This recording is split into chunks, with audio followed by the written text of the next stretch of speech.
Halo, selamat malam. Perkenalkan, saya Raffi Rozak Wandamiri dari X6 absen 27. Kali ini saya akan mempresentasikan diakronik dan kronik dari tugas saya. Yang pertama, saya mengambil diakronik tentang Proklamasi Kemerdekaan Indonesia pada tanggal 17 Agustus 1945. Jadi 15 Agustus 1945 tepat pada pukul 10 sampai 12 siang, yaitu ada sidang pertama BPUPKI. Dimulai. Sidang ini membahas pergerakan nasional dan upaya untuk merumuskan ide-ide untuk kemerdekaan Indonesia. Kemudian dilanjutkan pukul 15.00 hingga 17.00. Sidang BPUPKI dilanjutkan dengan pembahasan mengenai dasar-dasar negara Indonesia merdeka. Kemudian di hari keesokan harinya pada pukul 09.00 sampai 12.00 siang, sidang BPUPKI dilanjutkan dengan diskusi lebih lanjut mengenai teks dasar negara Indonesia merdeka.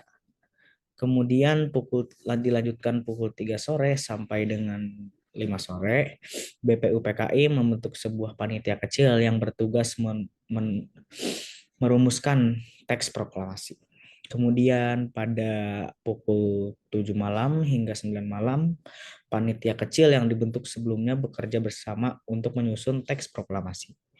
Kemudian di tanggal 17 Agustus 1945 pukul 3 sampai 5 pagi, setelah sepanjang malam bekerja keras, Soekarno dan Hatta menyelesaikan penyusunan teks proklamasi. Pukul 10 sampai 10.15 pagi hari, Proklamasi Kemerdekaan Indonesia oleh Soekarno dan Muhammad Hatta di Jalan Pegangasan Timur 56 Jakarta. Pukul setengah 11, sidang BPUPKI dilanjutkan dengan membahas dan menyetujui teks proklamasi yang diumumkan oleh Soekarno dan Hatta.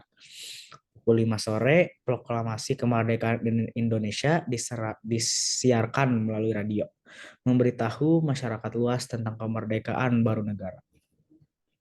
Pukul 6 sore, upacara bendera di Jalan Ikada, sekarang Jalan MH Tamrin di Jakarta, bendera merah putih pertama kali diangkat dan dikibarkan sebagai lambang kemerdekaan.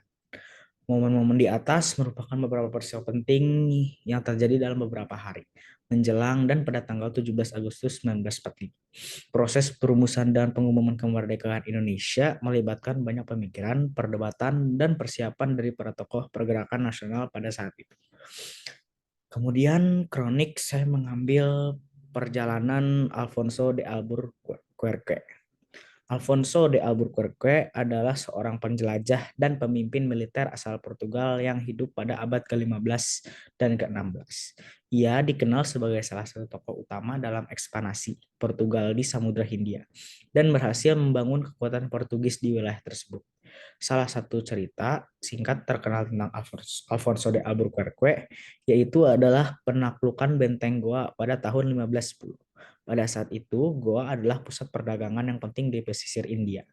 Albuquerque memimpin serangan terhadap benteng tersebut dengan pasukannya dan berhasil merebutnya dari tangan Sultan Bijapur. Penaklukan Goa menjadi landasan penting bagi Portugis dalam mengendalikan jalur perdagangan rempah-rempah di Samudra Hindia. Sekian presentasi tentang mengenai diakronik dan kronik dari saya. Terima kasih.